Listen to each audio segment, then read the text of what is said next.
యేసు నామములో మీ అందరికి వందనాలు. నాకు ఈ సమయం ఇచ్చిన సేవకునికి, సేవకురాలికి నా వందనాలు. నా పేరు ఆనంది. నేను రాఫ్ హాస్పిటల్‌లో స్టాఫ్ నర్స్‌గా పనిచేస్తున్నాను. నాది జీఎన్ఎం కంప్లీట్ అయింది. నా సాక్ష్యం ఏమనగా, నేను 8 నెలలుగా ప్రెగ్నెంట్ ఉన్నప్పుడు డెలివరీకి 1 మంతే టైం ఉంది. అప్పుడు నాకు బ్రెస్ట్ యాబ్సిస్ అయింది. అది చాలా నొప్పితో బాధపడుతున్నప్పుడు నేను డాక్టర్‌తో చూపించుకున్నాను అక్కడే. చూపించుకుంటే మేడము దానికి మెడిసిన్ పెట్టింది. మెడిసిన్‌తో ఏం క్యూర్ కాలేదు. మేడం ఒకసారి స్కానింగ్ చేపించుకోమ్మా అని చెప్పింది.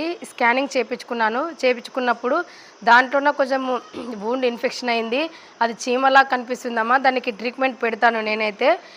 అది బాగవుతే బాగోవచ్చు, లేకుంటే లేదు. నువ్వు 7 రోజులు ఏసుకోవాలి ఇక్కడ హాస్పిటల్‌లో ఉండన్నప్పుడు నేను 7 డేస్ అక్కడే ఉండి ఇంజెక్షన్స్ ఏపించుకున్నాను. అయినను ఏమి నొప్పి తగ్గలేదు నాకి. నేను స్త్రీల కూడికి వచ్చాను మేడం ప్రార్థన చేపించుకోవాలని. వచ్చినప్పుడు మేడం నా కోసం ప్రార్థన చేసినప్పుడు బలంగా ఆత్మ తాకింది. అప్పుడే ఆ రోజు సాయంత్రంకే నాకు ఆ నొప్పి అంతా పోయింది. డెలివరీకి ముందు అలా అయినప్పుడు బేబీ పుట్టేటప్పుడు పాలొస్తాయి కాబట్టి అది అలా ఎంతో ఇన్ఫెక్ట్ అవుతుంది. దానికి చాలా ఇబ్బంది అవుతది అని మేడం చెప్పినారు. దాన్ని కొంచెం కాటు పెట్టి క్లీన్ చేయాలి, నీకు ఇన్ఫెక్షన్ తగ్గకపోతే అని చెప్పింది.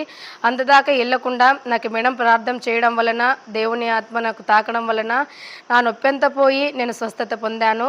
అందును బట్టి దేవునికి వందనాలు చెల్లిస్తున్నాను. నా జీవితంలోన, నా కుటుంబంలోన ఎన్నో అద్భుతాలు చేసిన దేవునికి డెలివరీ కూడా నాకు ఎంతో చక్కగా జరిగింది. చక్కటి కుమార్తెను దేవుడు దయచేసినాడు. అందును బట్టి దేవునికి వందనాలు చెల్లిస్తూ నా చిన్ని సాక్ష్యంను దేవుడు దీవించునుగాక.